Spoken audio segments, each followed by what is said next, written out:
Mais oui, c'est Ulrike Reisner que je torture Bonjour. dès le matin. Tu ne m'en veux pas de te torturer? C'est avant 11 heures le matin. Jamais parler le français avant 11 heures. Bon, donc pour expliquer la private joke, d'abord on commence avec des problèmes Oui, techniques, de oui. son, etc. Les gens qui ne font pas de vidéo ne peuvent pas comprendre la difficulté de la technique. Et je le redis, il y a plein de gens qui disent mais enfin c'est très simple, ouais, fais-le toi, et puis tu nous donneras des leçons après. Et C'est puis ça, exactement. je torture Ulrike puisque nous allons parler de mécanismes européens de défense et d'investissement dans la défense. Et comme à mon habitude, je chicane sur les détails parce que je pars du principe qu'une information de qualité, c'est une information rigoureuse. Et tous ceux qui travaillent avec moi savent que je suis chiant et tyrannique sur les détails parce que j'aime bien que ce soit précis. Voilà. On va arriver tous les deux. On va expliquer phrase par phrase. Alors, donc, tout ça pour dire que le Conseil européen, l'actualité va tellement vite C'est ça, exactement. qu'il y a un mois, on aurait dit c'est une catastrophe, et là, personne ne parle de l'accord pourtant essentiel qui a été passé au Conseil européen sous l'autorité de M. Costa, Premier ministre portugais, qui a décidé de créer une dette commune de 150 milliards pour des achats d'armes en Europe. Et Ulrike va nous expliquer comment ça marche, mais je le redis, en fait, je pense qu'il y a quelque chose de très important à noter, c'est que, au fond, il y a ce que je pense être une servitude volontaire grandissante dans le public, c'est-à-dire que les gens sont de plus en plus heureux d'être esclaves et de dire c'est dégueulasse, on est traités comme des esclaves, mais ils ne font rien pour se libérer. Et je le redis, cet accord qui est pourtant essentiel, il passe sous les radars, et plein de gens qui disent vive la souveraineté, vive à bas la soumission, sont en fait les premiers à demander la soumission. Et quand on leur parle d'un accord de 150 milliards pour acheter des armes, ils se disent mais monsieur, parlez-nous, Macron est un salaud, Trump est un génie, etc. Bon, voilà, c'est ma petite morale du matin. Explique-nous ce qu'il y a dans cet accord. Mais c'est important. Voilà. Bon, on commence. Dans cet accord. On commence. Alors, de quoi parle-t-on? On parle du programme SAFE. C'est un programme de la Commission. Et il y a 2 jours, à Bruxelles, les ambassadeurs des pays de l'UE se sont mis d'accord sur ce programme SAFE. C'est quoi? De ton parle-t-on? On parle d'un programme de 150 milliards d'euros que la Commission peut ainsi lever sur les marchés financiers. Alors, on parle des dettes communes. Pourquoi des dettes communes? Parce que comme j'ai dit, la Commission peut lever 150 milliards d'euros sur les marchés financiers et transférer cet argent encore sous forme de prêts aux États membres. Aux États membres qui souhaitent acquérir des équipements militaires, par exemple, comme des missiles, des drones, des projectiles d'artillerie, des systèmes de défense en général, etc. Alors, donc, il y a dans ce mécanisme quelque chose qui est très important, qui est la préférence communautaire. La question que tout le monde se pose, c'est, et les Français ont beaucoup lutté contre ça, c'est est-ce que l'argent européen peut servir à acheter des armes américaines? Alors, il y a dans ce programme un mécanisme qui est bien important parce que avec ce programme SAFE, comme dit la Commission, l'UE poursuit 2 objectifs, c'est-à-dire promouvoir l'industrie, l'armement du continent et aussi, comme disent-ils, fidéliser ses alliés européens, c'est-à-dire il envisage des projets communautaires, des projets aussi conjoints au sein de l'UE. C'est pour ça que les projets approuvés bénéficieront d'une préférence européenne de 65% contre 35%, ce qui signifie que 65% des biens achetés devront provenir de l'UE et les 35% restants pouvant provenir de n'importe quel pays tiers dans le monde. Alors, c'est ce mécanisme 65-35. C'est pour ça, si tu veux, par exemple, comme État membre, acheter des armes et tu demandes de l'argent, un prêt de ce programme SAFE, il faut présenter à la Commission un projet, par exemple, acheter des armements ou des équipements, etc. 65% provenance de l'UE et 35% des pays tiers du monde.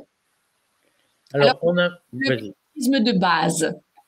Donc, on a vu que les Anglais s'étaient précipités pour signer un accord, renégocier une forme de Brexit. Pourquoi ils ont eu intérêt à faire ça? Parce qu'en fait, il y a une petite astuce sur les 35%.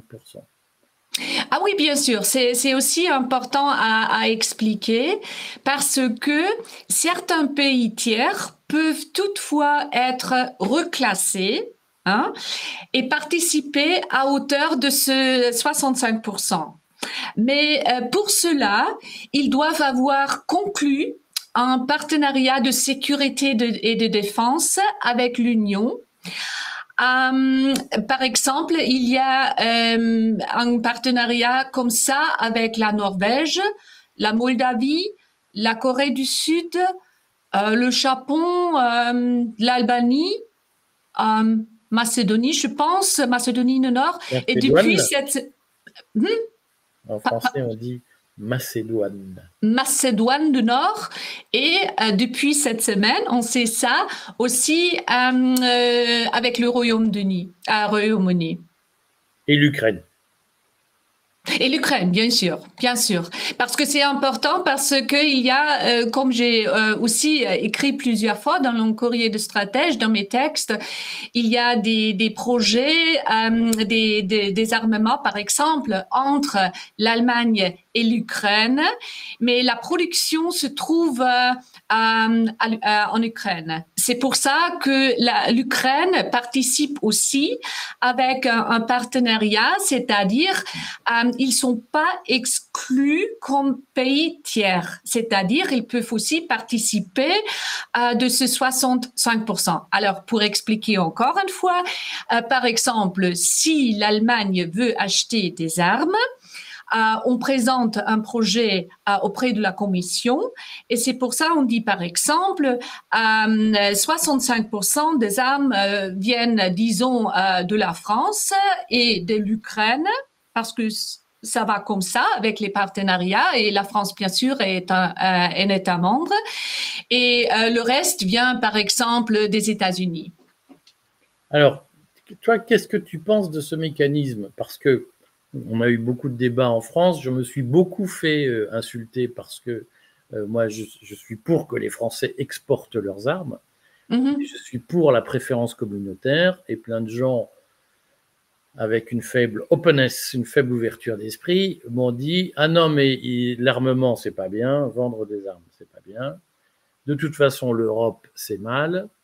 Et puis, il faut surtout pas autoriser la Commission européenne à faire cet accord SAFE, à proposer ce programme. » Alors, moi j'ai toujours dit, on est embarrassé parce qu'on n'a pas envie de développer l'intégration communautaire, mais enfin, là, si on ne la développe pas, on sait que ce sont les Américains qui vont bénéficier des marchés d'armement et les Européens vont être lésés. Donc, de mon point de vue, c'est mieux que rien. Mais toi, qu'est-ce que tu en penses ? Alors, Encore une fois, comme toujours, avec moi et mes émissions avec toi, il y a plusieurs perspectives. Hein. Commençons par la perspective acheter des armes qui sont produites en Europe. Alors, au fond, je suis convaincue que pour l'Europe, le seul chemin d'être indépendant et souveraine, c'est de renforcer son propre industrie. C'est clair. C'est-à-dire, ça ne touche pas seulement l'industrie de l'armement, ça touche l'industrie en général. On a un problème si tout le monde dit alors je pars, par exemple en Chine, etc., parce que c'est plus facile de produire là-bas. Avec les armes, il y a aussi une perspective qui est bien importante, c'est-à-dire si tu achètes par exemple les armes aux États-Unis, il faut que tu saches que tu es dépendant des États-Unis, non seulement en ce qui concerne la relation entre vendeurs et acheteurs, mais aussi en ce qui concerne les logiciels, par exemple. C'est pour ça qu'il faut savoir si l'Europe achète des armes des États-Unis, ça veut dire aussi une certaine dépendance des États-Unis, premièrement. De plus, il faut toujours savoir que pour renforcer l'industrie européenne, on doit aussi avoir des mécanismes. Alors, si tu me demandes si je suis plutôt d'accord ou plutôt contre, je voudrais dire alors pourquoi pas? Pourquoi pas? Mais il y a une chose qui me dérange, et maintenant c'est un point de vue juriste, mais aussi un point de vue démocratique. C'est le fait, et j'ai aussi constaté ça dans mon petit texte de hier, ce que me dérange, c'est que la Commission a invoqué cet article 122 du traité sur le fonctionnement de l'Union européenne pour créer ce programme SAFE. Alors, je vais expliquer tout simplement dans quelques mots. Ça veut dire quoi? Ça veut dire que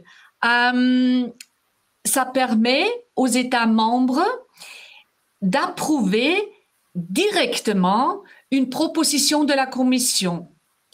Alors, sans Parlement et sans législatif, comme fonctionne normalement la législative au sein de l'UE. C'est-à-dire, c'est un article, une clause d'urgence qui permet qui permet qu'une proposition de la Commission soit approuvée directement par le Conseil. Et du point de vue de la démocratie, du point de vue de la souveraineté des États membres, bien sûr, c'est quelque chose qui me dérange. Pourquoi dérange? Parce que c'est pas la première fois que la Commission fait ça. Elle a fait ça pendant le temps de Covid-19 et elle a fait ça avec la crise d'énergie, etc. Alors, c'est d'un point de vue du fonctionnement démocratique au sein de l'UE, je le critique. Comment on fait ça? L'instrument soi-même, on peut dire, bon, pourquoi pas? C'est un programme des prêts avec quelques règles et ce sont 150 milliards d'euros. Bien sûr, ce sont des dettes, mais c'est pas tellement critiqué comme des eurobonds, par exemple.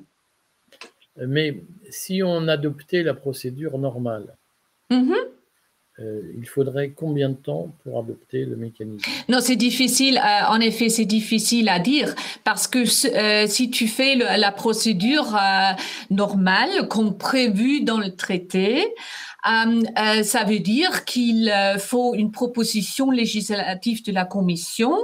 Après ça, il faut une décision du Conseil. Après ça, il faut aussi une décision du Parlement. Bien sûr, ça prend du temps. Et c'est pour ça que la Commission... de l'ordre de 2 ans et demi. Peut-être, s'il y a beaucoup de problèmes. Et c'est pour ça que l'argumentation de la Commission, c'est qu'il s'agit maintenant d'un cas d'urgence. Mais il faut préciser, c'est quoi la critique que je dis. La critique, c'est que la Commission, encore, avec le soutien de certains États membres, abuse ce clause d'urgence pour imposer, par exemple, un programme très rapidement. Et pour ça, je pense qu'il faut discuter ça. Mais il faut aussi distinguer c'est quoi le programme et c'est quoi les plus et les minus du programme. Et c'est quoi, comment dire, la façon avec laquelle la Commission a imposé ce programme. Alors, si tu veux, ma critique, c'est la clause d'urgence, parce que ça, c'est pas une bonne direction pour l'UE, toujours appliquer cette clause d'urgence. Mais en ce qui concerne, si tu me demandes si je suis d'accord ou contre un programme pour acheter des produits européens, bien sûr, c'est une chose qu'il faut faire parce que sinon, on est complètement dépendant, par exemple, des produits des États-Unis ou de la Chine ou d'autres pays. Bon, cela dit, je vais me faire un peu l'avocat du diable, mais parce que j'aime bien la cohérence de pensée. En réalité, ce mécanisme d'achat, il est discuté, on a commencé à en parler d'ailleurs en détail dans le courrier depuis le mois de janvier. Le Conseil européen en discute depuis le mois de janvier. On rappelle, pour ceux qui ne s'intéressent pas à ces questions qui sont essentielles, que le Conseil européen, c'est le Conseil des gouvernements de l'Union.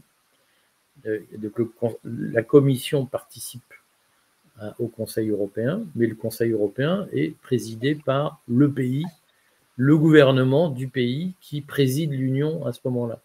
Donc le Conseil européen, c'est un mécanisme politique, intergouvernemental, comme on dit, face à la Commission, qui est une bureaucratie, et le Parlement européen, qui est lui-même producteur de choses compliquées. Donc, comme toujours, on a ce sujet, c'est que moi, je fais partie de ceux qui disent l'Union européenne ne doit pas se substituer à la souveraineté des États. Et quand même, le fait que le Conseil européen décide, c'est plus démocratique que de mettre ça dans la grande machine, le Parlement, la co-décision, Parlement, Commission, et ensuite présentation au Conseil européen, qui est une machine qui a été inventée pour concurrencer les États. Donc, moi, ça ne me gêne pas que ce soit un mécanisme intergouvernemental qui décide d'un certain nombre de programmes lorsqu'ils sont justifiés. Et là-dessus, peut-être, Ulrike, qu'on a ce problème, nous les souverainistes, c'est que quand l'Union décide entre gouvernements sans passer par des choses compliquées, on dit « Ah, il faut passer par le Parlement, il faut passer par… » Mais le Parlement européen, c'est le concurrent des parlements nationaux. Ah bon, je suis pas tout à fait d'accord avec toi, mais peut-être c'est plutôt une approche germanophone, disons comme ça. Alors il y a bien sûr des différences parce que chez nous, on est plus bureaucratique, on est plus proche à la…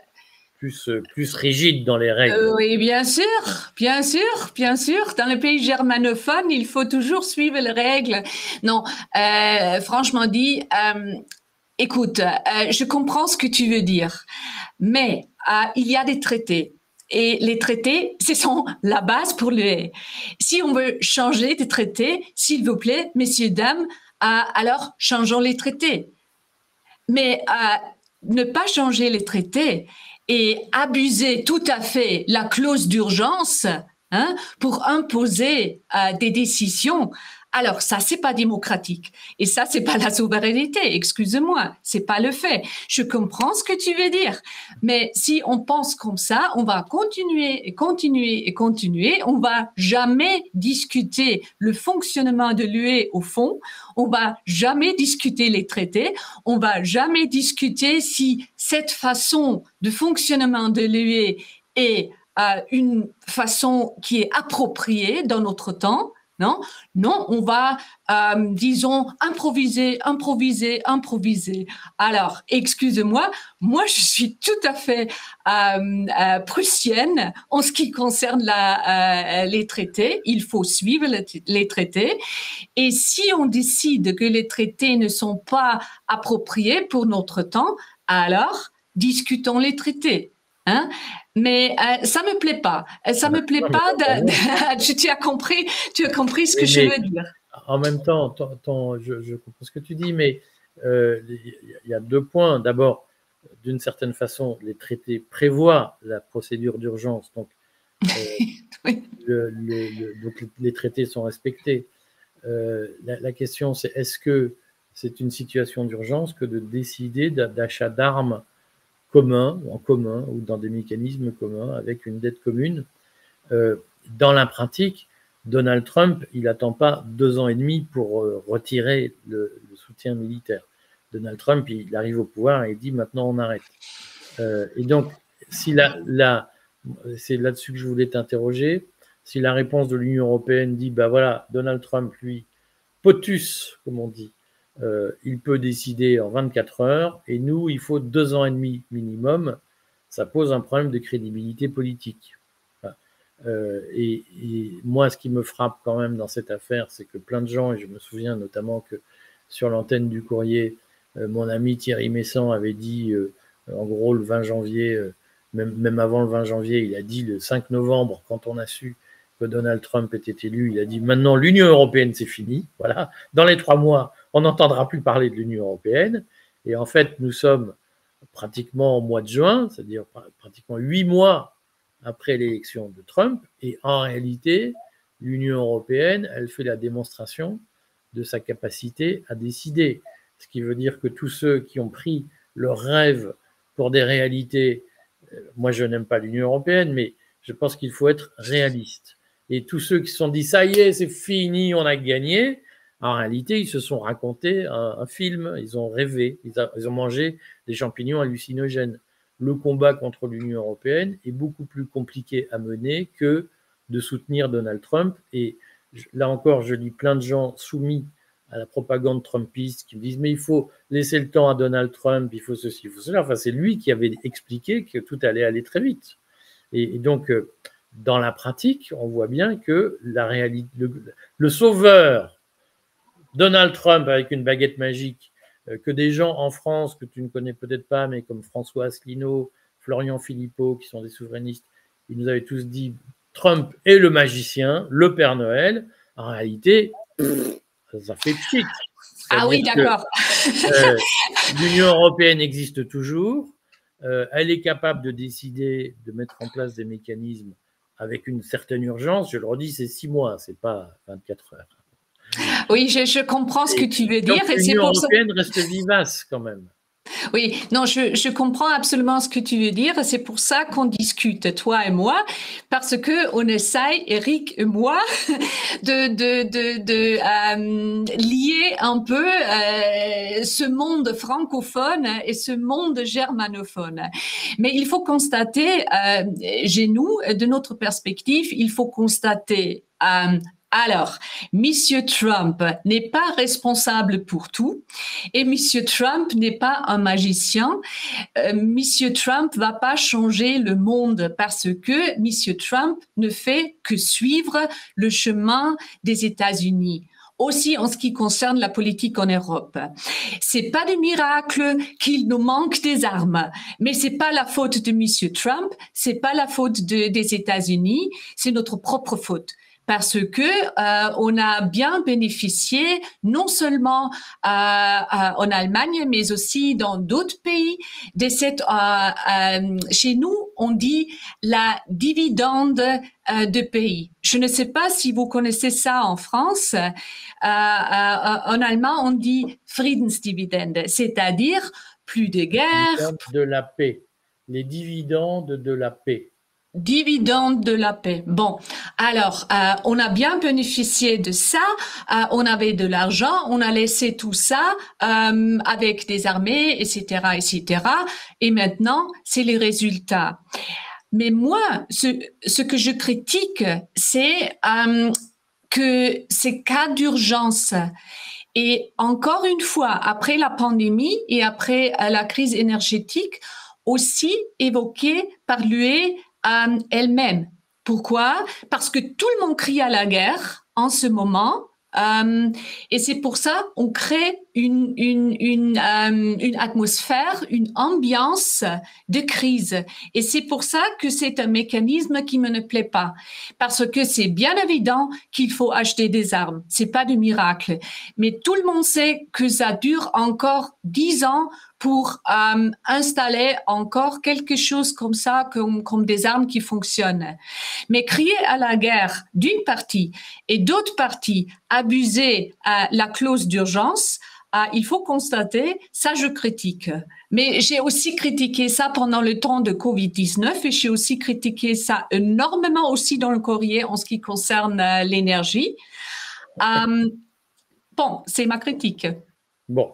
Nous ne sommes pas au bout de nos débats que tu appelles confrontation, mais qui restent quand même très courtoises par rapport à ce qui pourrait se passer. Merci beaucoup, Ulrike. De rien, de rien. Et on se retrouve à très vite. À très vite. Merci bien. À toutes.